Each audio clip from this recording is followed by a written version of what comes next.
جناب کوئی سنائے گا تبھی میں سنوں گا، اور یا بھی اگر وہ سنا بھی دے گا تو کہہ دوں گا کہ یہ وہ والی بات تو نہیں تھی۔ لیکن کمال ہے کہ میں ایک بات کہوں، دیکھیے یہ زندگی کی دلیل ہے، پڑھنا زندگی کی دلیل ہے۔ یہ دو تین طاقتیں ہیں انسان کے پاس جس سے وہ علم حاصل کرتا ہے۔ کیا ہے جناب؟ پڑھ لے، لکھ دے،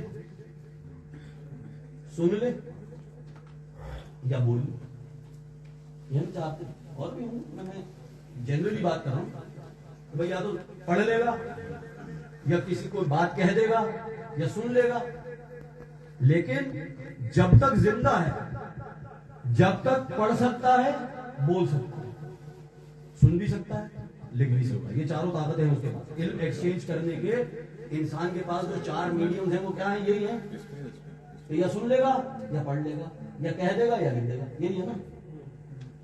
مرنے کے بعد صرف دو رہ جائیں گے، جو دو چھن جائیں گے وہ پڑھنا اور لکھنا ہے۔ کیوں؟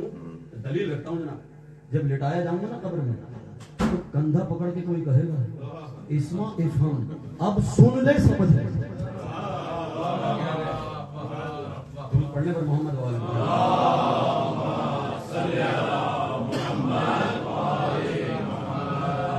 اس وقت کہا جائے گا اب سن لے۔ سننے کا وقت مرنے کے بعد ہے۔ اگر میں صرف یہ کہہ دوں میں تو سنی سنائی پر ہی بس وہ کرتا ہوں تو ابھی پڑھنے کا دروازہ کھلا ہوا ہے، ابھی کوئی نہیں روک رہا مجھے کچھ پڑھنے۔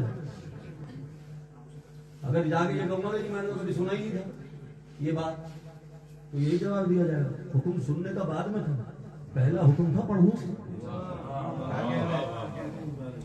آپ نے وہی دے دیا کسی اور، وہ کوئی اور پڑھ کے سنائے تو سنوں، یہ میں نے کیوں سب لیٹ کر دی؟ اس لیے جب میں مرنے کے بعد بھی یہ دروازہ کھلا ہوا ہے، اسما افہم، اب سن اور اب سمجھ۔ اور کیا سن کیا سمجھ ہے یہ بھی کمال ہے۔ مجھے آج یہ بات آگے کرنی تھی لیکن ابھی آگے بات، ایک درود پڑھ لیں پر محمد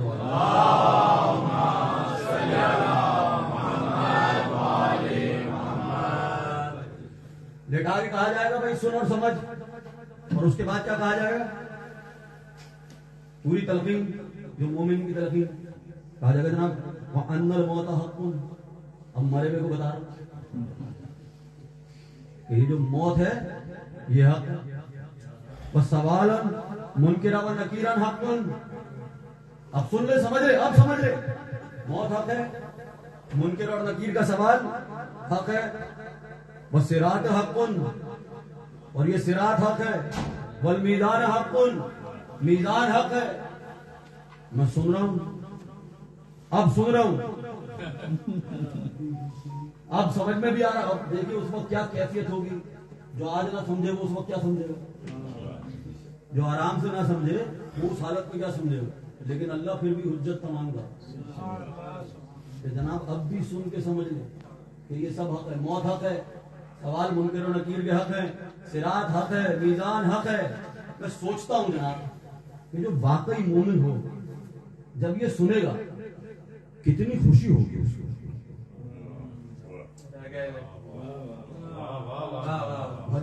عقل ہے ٹاپک، کیوں خوشی کیوں ہوگی؟ کیونکہ اس کو وہ حدیث یاد آئے گی، علی المال حق والحق مع علی، وہ یہ سمجھ جائے گا موت حق ہے، حق کے ساتھ علی کی زیارت ہوگی، منکر نکیر حق ہے، ان کے ساتھ علی آئیں گے، صراط حق ہے، وہاں پر علی موجود ہوں گے، میزان حق ہے، وہاں علی موجود ہوں گے۔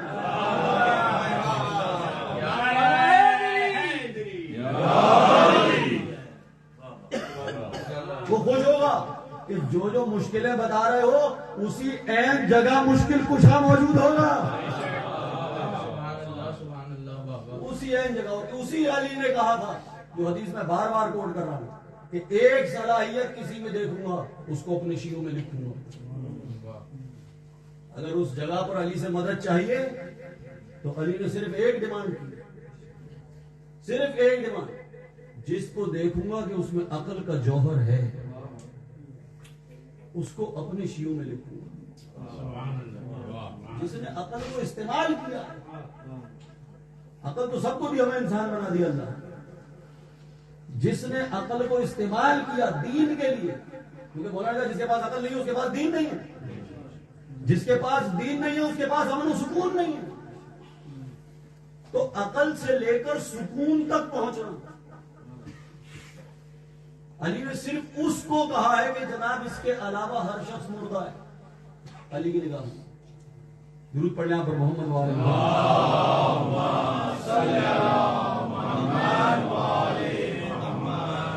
دیکھیے پچھلے ہفتے میں نے ذکر کیا تھا کہ اس ہفتے کا ٹارگٹ یہ رکھوں گا میں، ویکینڈ پہ بڑا مشکل ٹاپک ہے کہ مولا نے بتا تو دیا کہ جنہیں عقل استعمال کرنے والے کو شیعوں میں لکھوں گا، اور میں عقل کے فنکشنز بھی بتاتا آیا ہوں ابھی تک کہ ڈیفینیشن کیا ہے اور عقل کا کام کیا ہے. اس ویکینڈ پہ کوشش یہ ہے کہ یہ بتاؤں کہ جو عقل استعمال نہیں کرتے مولا نے ان کی کیا نشانی بتائی. مشکل ہے معاملہ، کیونکہ میرا اپنا ہی ٹیسٹ ہو گیا یہ پڑھنے میں، تو آپ بھی اپنے اپنے حساب سے ٹیسٹ کر لیجیے کہ بھائی کم سے کم ہم میں یہ سب اگر جوہر جو میں پڑھ رہا کوشش کر رہا ہوں پڑھنے کے وہ نہ ہو تو غالب امکان ہے کہ مجھ میں عقل ہے، کیونکہ یہ نشانیاں بتائیں گے. اب میں وہ 2-1 نشانیاں بتا رہا ہوں، اگر گھرانا گزرے آپ اجازت دے. اب آپ لوگوں نے اتنی ہمت دلوائی ہے تو میں یہاں تک پہنچا ہوں، ورنہ یہ جسارت کی نہیں ہے میں نے کبھی. درود پڑھ لیا آپ پر محمد وعلیہ.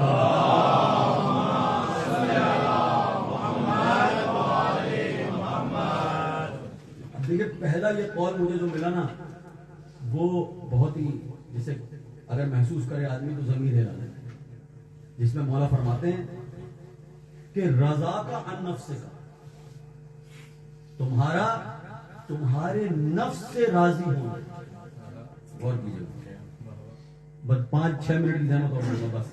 رضا کا عن نفس کا، تمہارا اپنے نفس سے راضی ہونا، من فساد عقل.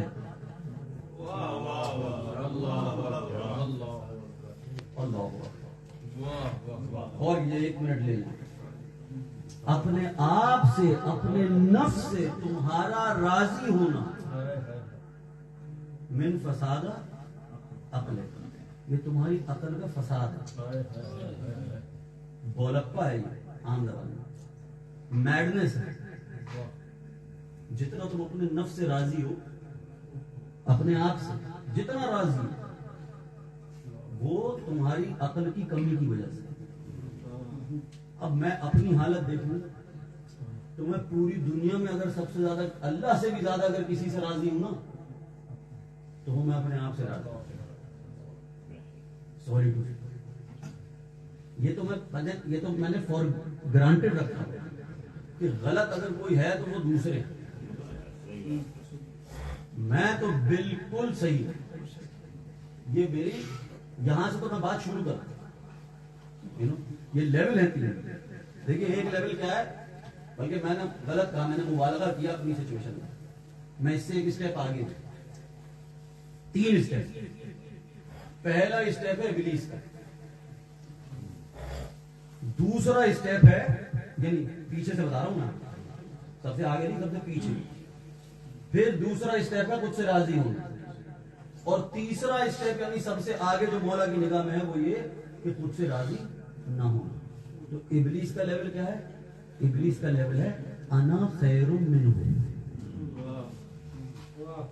میں تو ادھر ہوں، میں اس سے بہتر ہوں. یہ ابلیس کا بھی کمال ہے، 3 لفظوں میں بات کہی ہے اس نے، کچھ ہے تعلق اس کا 3. بہت سمپل ہے جملہ، کیا ہے جناب؟ انا خیر منہ، میں بہتر ہوں اس سے. ہر ایک، اب میں اپلائی کر رہا تھا اپنے اوپر، صبح باہر نکلا دیکھا کوئی ایک جانور کے ساتھ دوڑ رہا ہے اور میں نے سوچ لیا کہ کیسا بے دین آدمی، بالکل بے دین، جہنم. میں مسلمان، اوپر سے مومن، پکا جنت. اپنے ہی ذہن میں نے جنت اور جہنم بانٹی، اپنے آپ کو جنت کا پروانہ دیا اور اطمینان سے ہو گیا. یہ ہو گیا رضا کا عن نفس، یہ ہو گیا پریکٹیکلی بتا رہا ہوں. اپنے آپ کو میں نے ایک یہ ڈوز لگایا کہ میں تو بڑا مومن ہوں اور میں جنت میں جا رہا ہوں. حالانکہ اگر میں اب اس قول کے تحت دیکھوں اپنے آپ کو تو مجھے فوراً الارم ہو جانا چاہیے. مجھے فوراً الارم ہو جانا چاہیے. کیا سوچتا میں اگر میں کہیں میں اپنے آپ سے سیٹسفائی تو نہیں ہوں. دیکھیں کیا کس طرح سے مولا نے مجھے کہا ہے ایکسیلنس کی طرف چلتے رہو. کیسا ڈائریکٹ کیا, کبھی اپنے آپ سے راضی نہ ہو جائے. دیکھو کمال ہے جناب, اتنی ڈیٹیل ہے, وقت میرے پاس 2-4 منٹ ہے. اللہ نے جو تمہیں دیا اس سے مکمل راضی رہو. اس سے مکمل راضی رہو اللہ نے جو تمہیں دیا, کیونکہ تمہیں جو بھی ملا وہ تمہیں حق کی وجہ سے نہیں ملا, اس کے رہن کی وجہ سے ملا. جو بھی ملا, عقل بھی تمہیں ملی, جس آنکھ سے دوسروں کو دیکھ رہے ہو وہ آنکھ بھی تمہیں دے دی, یہ اس کا رہن تھا. جس زبان سے شکایت کر رہے ہو وہ زبان بھی اللہ کی رحمت کی وجہ سے ہے تمہارے پاس.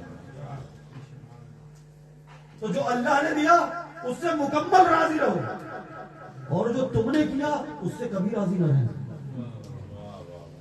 ہم نماز پڑھ گئے سر, ہو گیا, روزہ رکھا اور کبھی قرآن ہی پڑھ لیا تو اس دن تو مطلب حوروں کی تعداد پہ بات کریں میں اتنا راضی ہو جاؤں گا. اور دوسرا ہمارا کمال کیا ہے جناب, آپ یہ دیکھ رہے ہیں آج کل فیس بک پہ بھی, جیسے ہی مذہب کا طرف دوسروں کو جہنمی ثابت کرتا. وہ مذہب جو مجھے اپنے آپ سے اویئر کرتا, مولانا نے نہیں کہا کہ دوسروں کے بارے میں وہ کرو, تم اپنے نفس کے بارے میں سوچو. جتنا انالیسس کرنا ہے وہ دوسروں کے نفسوں کے بارے میں نہیں کرنا ہے, وہ اپنے نفس کے اوپر کرنا ہے. ساری حدیثیں دوسروں پر اپلائی کر دوں گا میں, ساری آیتیں, لیکن اپنے میں سیٹسفائیڈ ہوں, مبرہ ہوں ساری باتوں, مجھے کوئی خطرہ ہی نہیں ہے. اور مولا کیا فرما رہا ہے, تمہارے نفس کا تمہارے سے, تم اپنے آپ سے راضی ہو, یہ تمہارے عقل کا فتور ہے. میں دراصل جملہ گھر میں اپنے آپ سے کہتا رہا ہوں 2-4 دن سے, جب سے یہ میں سوچ رہا ہوں وہ کیا کہ مولا کی نگاہ میں میں تو ایک سادہ زبان میں کہہ رہا ہوں پاگل. اگر وہ مجھے دیکھیں جناب میں اتنا سیٹسفائیڈ ہوں اپنے آپ سے, تو ان کی نگاہ میں کیا ہوں؟ بتا دیا نا کیا ہو. جتنا تم راضی ہو اپنے آپ سے اتنی تمہاری عقل میں فساد ہے. بتا دیا نا انہوں نے, تو ان کی نگاہ میں کیا ہوا؟ کیا ہوا میں ان کی نگاہ میں؟ پاگل ہوں. تو جو مجھ جیسا جاہل آدمی ہے کبھی کسی پاگل کے ساتھ بیٹھنا پسند کرے, کبھی کسی کو بلائے گا اپنے ساتھ بٹھانے, جائے گا کسی پاگل سے ملنے. جب میں یہ نہیں کروں گا تو علی جیسا عاقل یہ کیوں کرے گا؟ وہ ایسا کیوں کرے گا؟ اس نے اپنا کرائیٹیریا بتا دیا. تو اگر مجھے اپنی عقل کو ٹیسٹ کرنا ہے کہ جناب میرے میں عقل نام کی کوئی وہ شے ہے جو مولا علی جس کو عقل سمجھتے ہو, میری ڈیفینیشن تو پہلی منزل میں کر دیجیے. ہماری ڈیفینیشن تو یہ ہے کہ ہم جتنے لوگوں کو بے وقوف بنا سکتے ہیں اس سے زیادہ ہم عقل مند ہیں, اور جو ہمیں بنا دے وہ ہم سے زیادہ ہے. یہ تو ہماری ڈیفینیشن ہے کہ جس سے میں بے وقوف بن گیا وہ مجھ سے زیادہ عقل مند ہے, اور جس کو میں نے بنا لیا میں اس سے زیادہ عقل مند ہوں. یہ میرا کرائیٹیریا ہے. مولانا نے کہا ہے مولانا کا پہلا ٹیسٹ, لیٹمس ٹیسٹ کروں میں اپنے آپ رضا خان نفس, اپنے نفس سے جو جتنا راضی ہو فساد آنا. یہ تمہاری درود پڑھنے آپ پر محمد والا.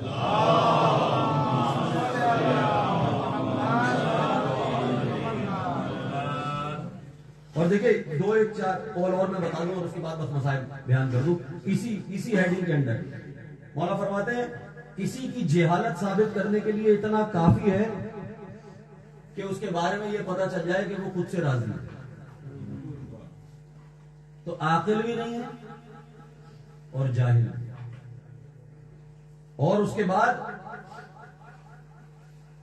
سب سے بڑی جہالت, بس یہ آخری قول, سب سے بڑی جہالت، امام فرماتے ہیں سب سے بڑی جہالت انسان کا اپنے مقصد سے جاہل ہونا، اپنے آپ کے مقصد سے جاہل ہونا، یہ سب سے بڑی جہالت ہے کہ مجھے یہ پتہ ہی نہیں ہے کہ میں پیدا کیوں ہوں، میں آیا کیا ہوں. اور اگر آپ متوجہ ہیں تو میں 2 قول اور بیان کر دوں. اجازت میں آپ درود پڑھ لیں محمد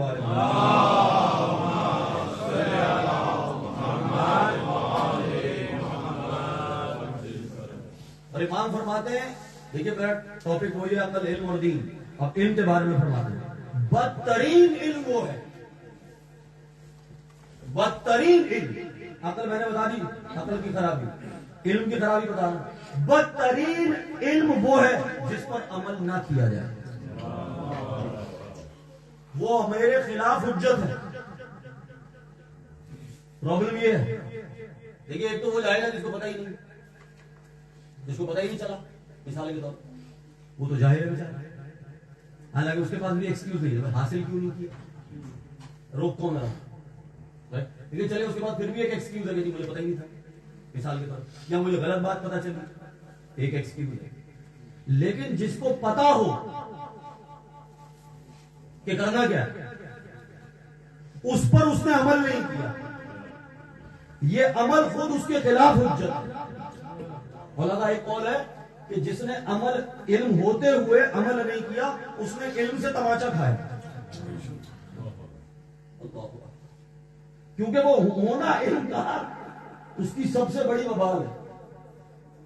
اس لیے میں کہہ رہا تھا کہ جب میں کسی دیکھوں کسی غیر مسلم کو تو اس کے پاس تو ایک ایکسکیوز ہے کوئی ایکسکیوز، میرے پاس کیا ہے؟ میرا پرابلم لا علمی نہیں ہے، لا علمی میرا پرابلم نہیں ہے، بے عملی ہے. میرا پرابلم یہ نہیں ہے مجھے پتا نہیں ہے، مجھے نہیں پتا کہ سچ بولنا چاہیے، نہیں پتا مجھے، کون کہہ سکتا ہے یاد رکھے جی مجھے نہیں پتا تھا کہ سچ بولنا چاہیے، نہیں پتا مجھے پردہ کرنا چاہیے، کس کو نہیں پتا؟ اب میں ان کو کہہ رہا ہوں، ان کو تو یہ پتا تھا، انہوں نے جو پتا تھا انہوں نے وہ تو کیا، انہوں نے سچ تو بولا، سچ تو بول دیا انہوں نے. میں نے کیا کیا؟ سوال یہ اگر میرا دعویٰ یہ ہے کہ دین اور علم میرے پاس ہے تو پرابلم یہ نہیں ہے کہ وہ دین اور علم میرے پاس ہے، پرابلم یہ میں نے اس کے مطابق عمل کیا کہ نہیں کیا. پرابلم یہ ہے اگر میرا دعویٰ ہے کہ اللہ کا اصلی کلام میرے پاس ہے، ان کے پاس جو کتاب ہے وہ بدل دی گئی، تو یہ دعویٰ ہے میرا، یہ مجھے بچائے گا نہیں، مجھے پھنسائے گا، یہ مجھے پھنسا دے گا کہ جی تمہارے گھر میں تو قرآن تھا، تیری تو جیب میں تھا قرآن، یہ مجھے کیسے بچائے گا؟ اس لیے میرا پرابلم میرے پاس جو علم ہے اس کے مطابق. دیکھیے میں بس ایک بات آخری اور کہہ دوں ربط مسائل کے لیے، رب دنیا آپ کو یقین آ جائے بات. مولا علی کی فضیلت کیا ہے بھائی؟ تھوڑا خبر کیجیے گا، میں جواب جب دے دوں گا تو بات سمجھ میں آ جائے گی. میں کہوں کہ جناب علی کو علم تو اللہ نے دے دیا اللہ نے. علی نے آپ کھولی پوچھا بتاؤ بتائیے یا رسول اللہ انجیل پڑھوں، زبور پڑھوں، قرآن پڑھوں؟ علم لدنی تھا. اب میرے پاس تو اتنا علم دے کے نہیں بھیجا گیا، ایسا ہے نا. میں کہا جناب مولا علی کے تو ان کو اللہ نے اتنا علم دے دیا تھا، مجھے تو دیا نہیں ہے. نہیں کسی سے بھی کوئی بھی یہ بات کہے آپ، ہم تو مولا علی کو مختلف پرسنالٹی سے مقابلہ کر دیتے نا، کوئی بھی کہتے یہ بات کہ جناب ٹھیک ہے یہ بات آپ یہ کہتے ہیں تو آپ ہی یہ مانتے ہیں کہ علی کے پاس تو علم لدنی تھا اوروں کے پاس تو نہیں تھا، تو پھر تو ظاہر ہے کہ علی کا علم زیادہ تھا، تو فضیلت کیا ہوئی؟ اللہ نے دے دیا. سخت ہے نا بات. سوال دیکھیے میں یہی عرض کر رہا ہوں، علی کی فضیلت، علی کا کمال، اہل بیت کا کمال کیا ہے؟ کمال صرف علم ہونا نہیں ہے. اللہ بھی کسی کچھ دیکھ کر علم دیتا ہے، کھانا کھا نہیں دیتا. لیکن میں اس طرف نہیں جانا چاہتا ہوں. میں یہ کہ کمال صرف یہ نہیں ہے کہ وہ علم رکھتے تھے, کمال یہ ہے کہ جو علم رکھتے تھے اس کے مطابق عمل کرتے تھے.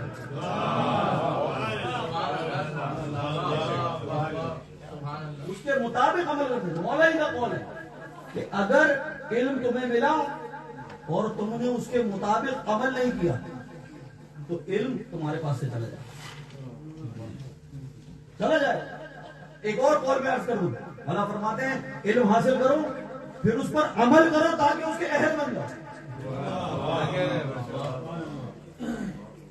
علم حاصل کرو پہلا مسئلہ یہ, پھر اس کے بعد اس پر عمل کرو تاکہ اس کے اہل بن جاؤ. یعنی جو تمہیں علم دیا ہے وہ ثابت کرو کہ تم اس قابل تھے کہ تمہیں یہ علم دیا گیا, ورنہ تم نااہل ہو. نااہل ہو تو نہیں دینا چاہیے تھا. وہی مجھے قرآن دیا اللہ نے, اب ذمہ داری دے دی. یہ جو مجھے قرآن دیا اب مجھے یہ ثابت کرنا ہے کہ میں اس قرآن کی نعمت کا اہل تھا یا نہیں تھا. اور جب تک میں یہ پورا سفر نہیں کروں گا عقل سے علم اور علم سے عمل, اس وقت تک نہیں بچ سکتی. یا تو میں یہ کہہ دوں اللہ کے سامنے کھڑے ہو کے میرے پاس عقل ہی نہیں, یا تو یہ کہہ دوں, کیونکہ مولا نے یہ کہا کہ تم جس میں عقل دیکھ لو, عقل رہ نہیں سکتی جب تک علم حاصل نہ کرے. عقل کی بھوک کا نام ہے علم, اور علم رہ نہیں سکتا جب تک عمل نہ ہو. تو اگر عقل ہے تو علم حاصل ہوگا, اگر علم حاصل کیا ہے اور اس کا اہل ثابت ہونا ہے تو عمل ہوگا. اگر یہاں تک نہیں پہنچا ہوں تو پورا سفر نہیں کیا. اور دیکھیے بس یہی بات, یہ بچی کا آج ہم ذکر کرنے بیٹھے, اس گھرانے کے تو بچوں نے عمل کر کے, گھرانے کے بچوں کا عمل تو دیکھیں, غلاموں کا عمل تو دیکھیں, گھرانے کے لوگوں کا چھوڑ دیں. وہ خطیب اکبر کا مجھے ایک جملہ یاد آتا ہے جو وہ کہتے تھے کہ جناب بات کہاں سے شروع ہوئی. مرزا محمد حسن صاحب اللہ, بات شروع کہاں سے ہوئی؟ بات شروع ہوئی تھی بیعت کے سوال سے. بات شروع ہوئی تھی جی بیعت کرو, حسین گزر گئے, وہ سوال کہاں گیا؟ وہ سوال کہاں گیا؟ کسی حسین کے خادم کے غلام نے بھی بیعت کی. کیا تماشا ہے یزید کے سوال پر. کسی حسین کے خادم کے غلام نے بھی بیعت کی ہو. چلو یہ چھوڑ دیں, کسی حسین کے قافلے والے بچے نے ہی مان لیا ہو. کیا تماشا ہے یزید کے چہرے پر.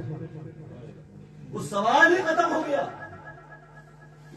سوال ہی, جب آ گئے تھے حرم تو کہہ دینا تھا نا کہ جی اب تم بیعت کر لو.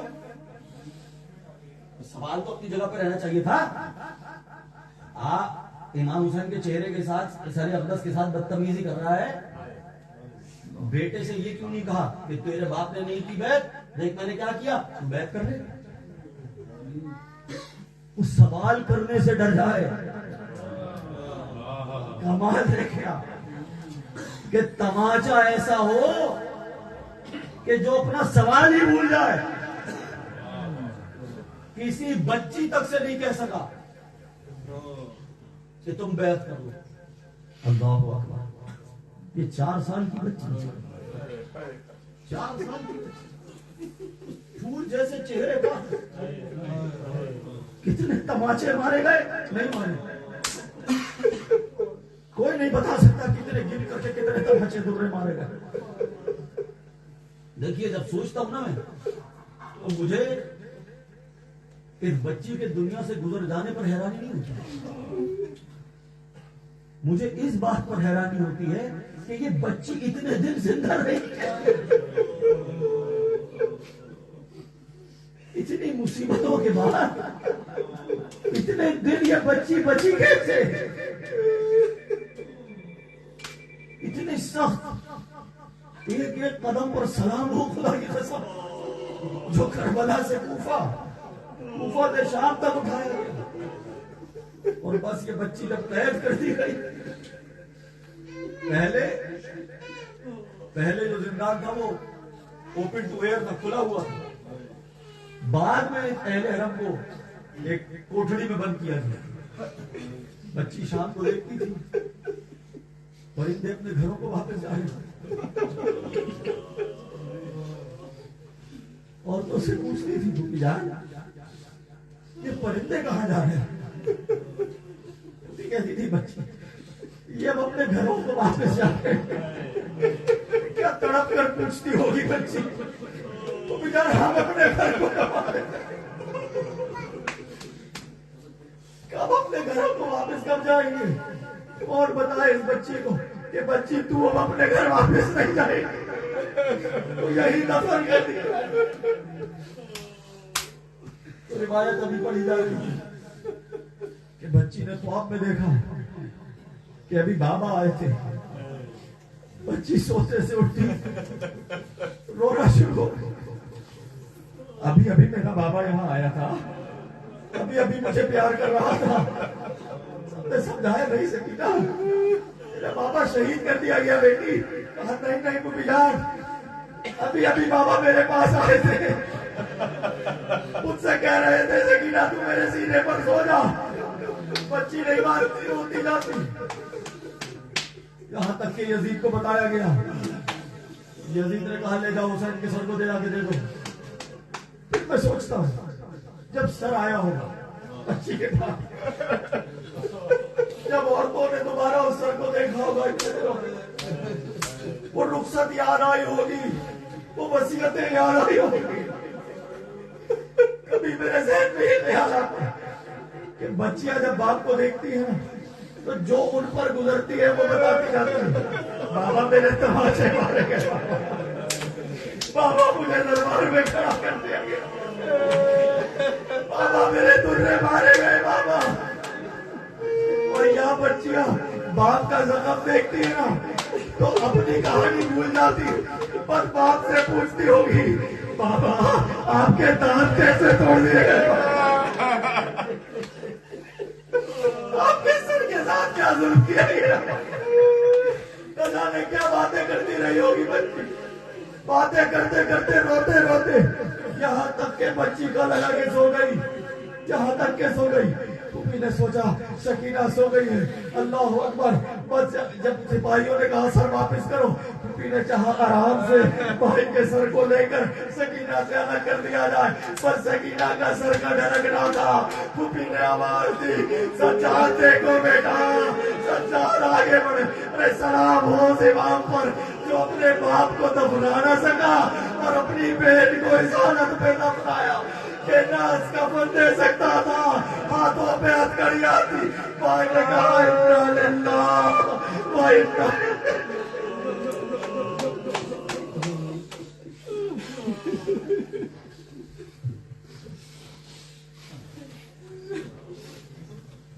لعنۃ اللہ علی القوم الظالمین فسيعلم الذين ظلموا على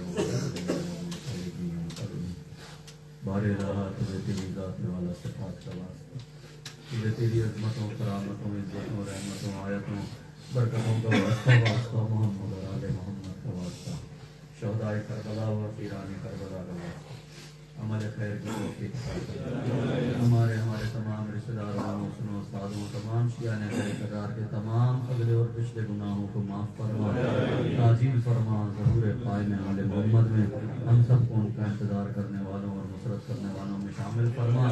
ربنا تقبل منا انک انت السمیع العلیم برحمتک یا ارحم الراحمین۔ ماتم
میں